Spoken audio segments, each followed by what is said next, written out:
قرآن اصطلاح میں شرک کو ظلم کہا گیا. یا بنی لا تشرک باللہ شیئا ان الشرک لظلم عظیم، کہ شرک ظلم عظیم ہے. شرک ظلم عظیم ہے، تو شرک کو ظلم کہا گیا. الذین آمنوا ولم یلبسوا ایمانہم بظلم اولئک لہم الامن وہم مہتدون. جو لوگ ایمان لائے اور اپنے ایمان میں ظلم کو شامل نہ کیا، ان کے لیے امن اور یہ ہدایت یافتہ. صحابہ یہ سن کر پریشان ہوئے کہ ظلم تو کچھ نہ کچھ ہو جاتا ہے ہر ایک سے، تو مانا پھر امن کس کے لیے، ہدایت یافتہ کون ہے پھر؟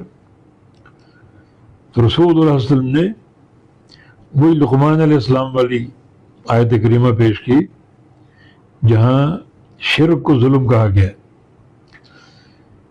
اس سے مراد شرک ہے، ان جو لوگ ایمان لائے اور اپنے ایمان میں شرک کو شامل نہ کیا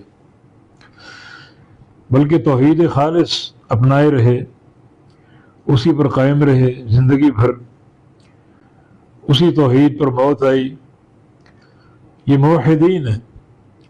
اور اگر شرک کر بیٹھے تو یہ ظالم ہے.